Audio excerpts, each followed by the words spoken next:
so the first thing we're going to look at here is this was listed on September 15th of 2002. The next thing we're going to look at is the history.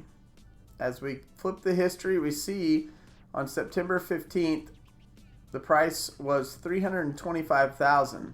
It went down a week later to $315,000. A little over a week later again, $305,000. A little less than a week later, $300,000. 2 weeks later, $299,000. And another week and a half later, $289,900. This is the telltale story. This is my listing, and we're going to get into that and what we've done to try to sell it. But we're also going to talk about the story behind this listing, all right? So first off, I've already done a quick CMA right here. And what I want to show everyone is similar things that I show buyers when we're taking them to see houses. Right now, this house is listed at $289,900, and that turns into, based on the square footage, about $94.83 a square foot. And comparing to other similar comps in the area, we see that the average is $98, so it's $4 under the average. The median's $102.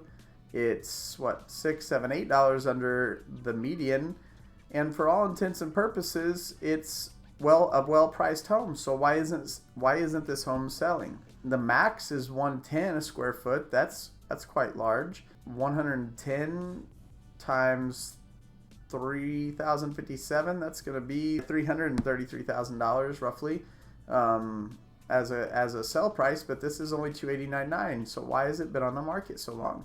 That's what we want to do is look at that. I'm going to bring up the calculator. If we were to sell at the average right now, actually let me move this back over. If we were to sell at the average dollar per square foot, $98.46 times the square feet of this home, the average, if this home was average, which we'll look at some pictures next, but if this home was average, it would sell for around $300,000. But it's $289,900. Everyone's asking, why isn't it selling? It's because it was priced too high at the beginning. As you may know, the sellers are allowed to price the home. This happens a lot, and it's one of the most common things an agent has to work with a seller on. Every seller believes their home is worth more than it actually is. This is not a new theory. This is not something new in life. When I was in my MBA at Kelley School of Business at IU, we actually took a course on this, or did a Harvard Business Study on this phenomenon. And as the business study showed, this happens anytime that you have a possession for anybody. So it's not anything to do with just this seller. It's every seller a listing agent talks to. The first thing they do is think their home is worth more than it actually is. The Harvard Business Study actually used shoes as an example. They gave the person a pair of shoes. All they knew that they were doing a study. They didn't know what it was. So they give the person a pair of shoes. They have them put them on, wear them around for a while. And then later in the day, they said their objective had changed and they needed to sell the shoes. And they didn't even tell them that they needed to sell for the highest amount. They just said their objective had changed to sell the shoes. Almost every person in the study at a dramatic rate tried to sell the shoes for more than they were actually worth, more than a on-the-shelf sticker price of the shoe would be. Why? Because they found with this study and with other studies that people overvalue things that they possess. And the reason why is that they want to back up the fact that they made a good decision in their purchase. And even without that being in play with the shoes, they had worn and possessed the shoes, so they felt like they had some input into wearing and possessing the shoes. So the phenomenon still carried through even though they didn't pay $1 for the shoes. It's amazing. It's a human trait. It's not anything against any seller or any person in the world. But the truth is, as a seller, if you want to get the most dollars for your possession, you need to study the pricing and you need to set the price right so the market will respond accordingly. Okay? So let's flip back over and talk more about this. When I gave the seller a price, I heavily recommended it be at $300,000 as the list price. The seller chose, which they have the right to list it for $325,000. Well, we saw quickly after 1 week on the market and no showings, the seller was willing to drop the price. And kudos to the seller for realizing this quickly. However, the damage had already been done, right? The buyers in the market saw the house and saw the price and said, it's not worth that to me. I'm not going to even go get on a showing. So then 315 comes and we're later into September, and then 305 comes. All right, this is where we start to get into an issue. It's been on the market it looks like 17 days here, and it goes down. It's down by $20,000. If you're an uneducated buyer and you don't have comps, you don't know how to do comps, you don't know how to evaluate pricing, which is almost every buyer in the market, you need a good realtor to help you do this exercise and determine the price of the home. You're suddenly looking at this new price point 17 days on the market and saying, what's wrong with this home that's caused it to drop $20,000? Surely that it was priced accurately, which means now something has to be wrong with it. Why isn't it sold? And what's wrong with it? I certainly don't want to be the buyer that would buy this home and have a $20,000 issue that I have to fix. So these are the thoughts that buyers are thinking about when they're seeing these price drops. When in fact, now, after 17 plus 5, 22 days on the market, we've hit the right price point. And now at the right price point, buyers can't overcome the thought that they have a $25,000 issue with the home that they may consider purchasing. Just for the sake of it, let's look at the photos. Let me go back to here and let's look at the photos.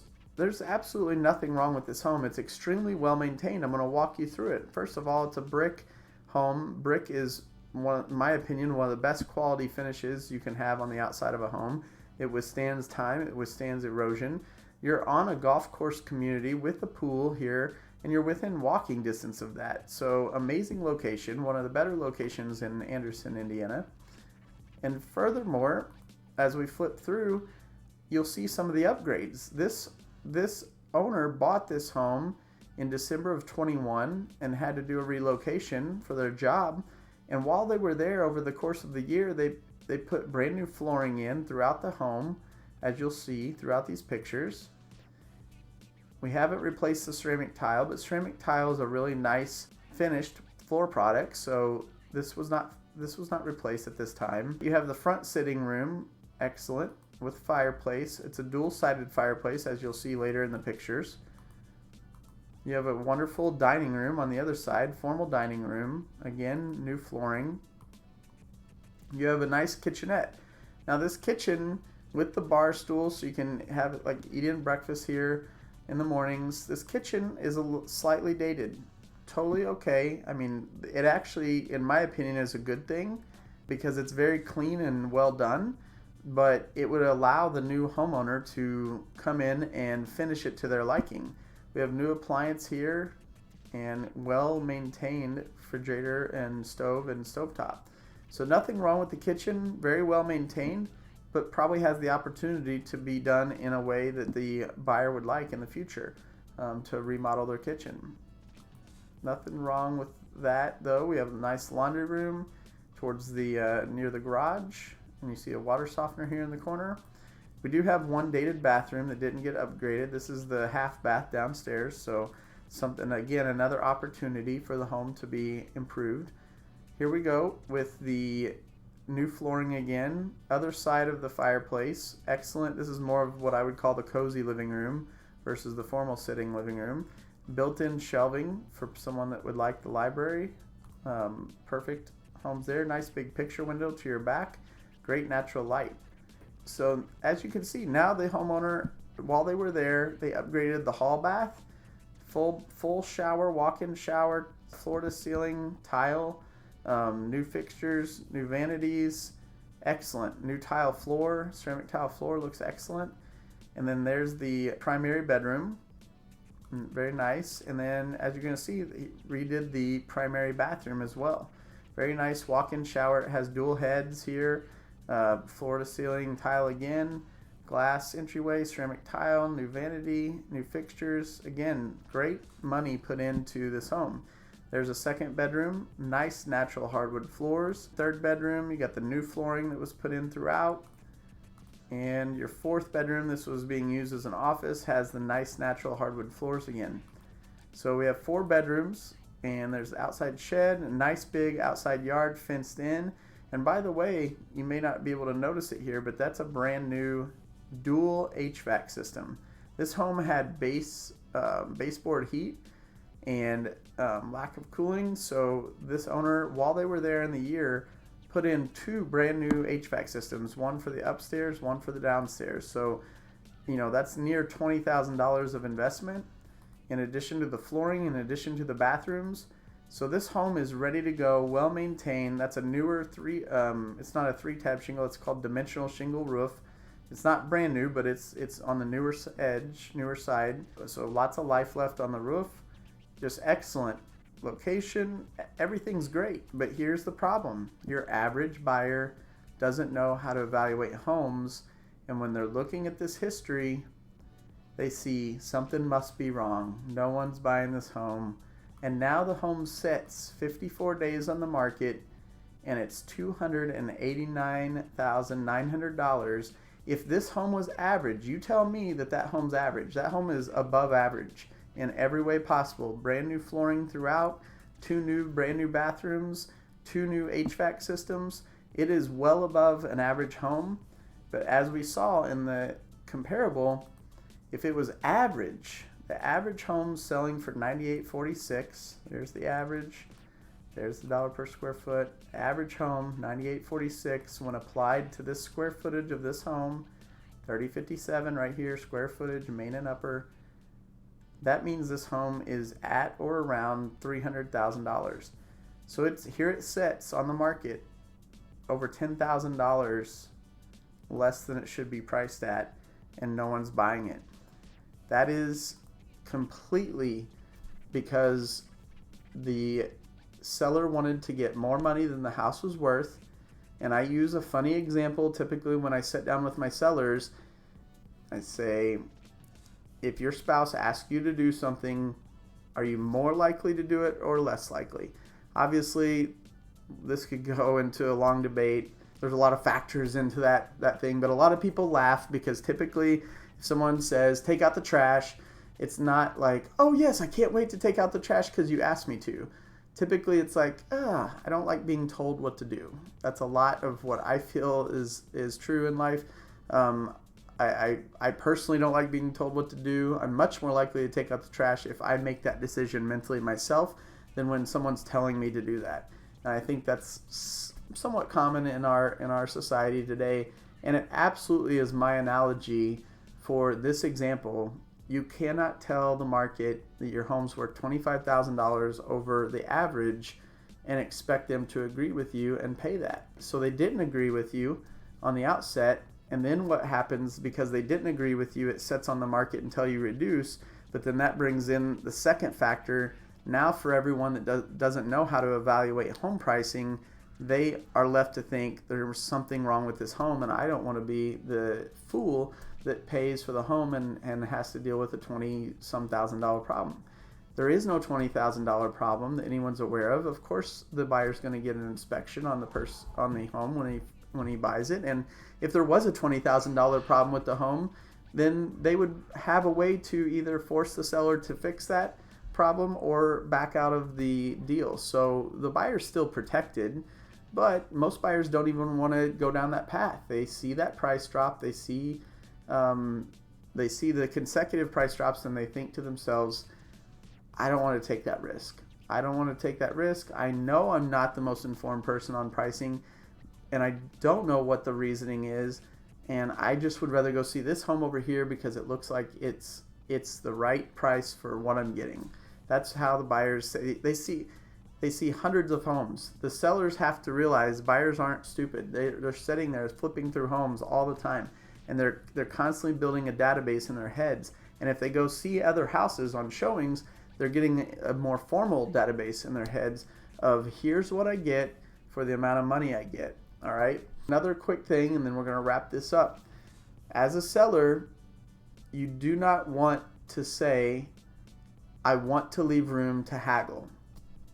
That is a concept that is typical of middle-aged to older-aged people in today's world, and there's nothing wrong with it. I understand the concept. I'm right there in kind of the middle of both sides. I have a younger generation and an older generation, and I understand my older generation compadres lived in a world where there were some times where you could haggle pricing, and it was kind of known back in that day that the seller's going to overprice it, and I got to haggle down, and I got to try to get a good price, and if I don't haggle, then I'm losing money, and because I could have haggled it down and got a better price. I mean, that was the dynamic in existence for a long, long time. Here's the problem.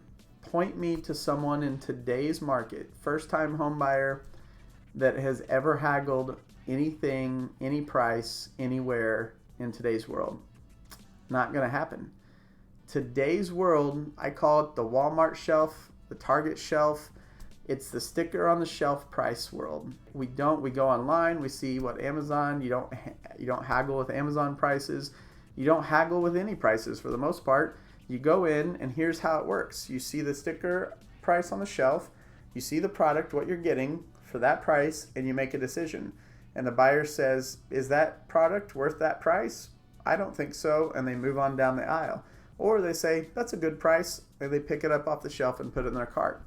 Home selling is way more like that in today's world than it is the haggling. So if you're a seller and you're thinking about putting your home on the market, whether you're using a realtor, you're doing it for sale by owner, whatever caused you to click this video and keep watching this far, please take my advice.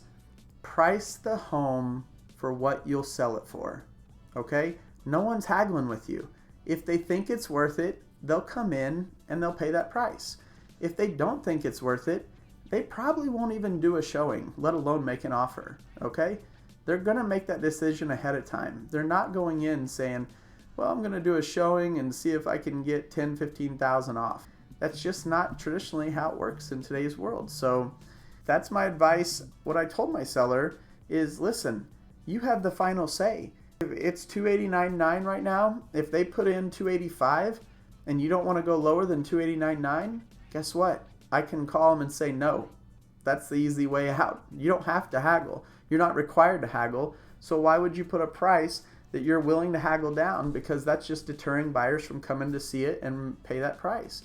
You're really losing buyers and losing eyeballs on your listing, versus you may get someone that comes in and you say you wanted $289 and you're willing to do that, but you priced it at $295 or $300 and you're willing to go down to that. Well, guess what? Some people may have not made a showing and then made an offer because at that price they didn't want to do it. So you're deterring potential prospective buyers, and the answer is no. If someone offers you less than what you'll take, the answer is no. It's simple. So let's be better sellers. Let's price homes accurately. Let's get homes sold. That's our objective. So if you have any questions, please feel free to reach out. We love working with our sellers and buyers. We love getting homes sold. And these are just a few tips to hopefully help you out whenever you become a seller so that you don't end up losing money. Thank you, and we'll see you next time. Like and subscribe if this video helped you.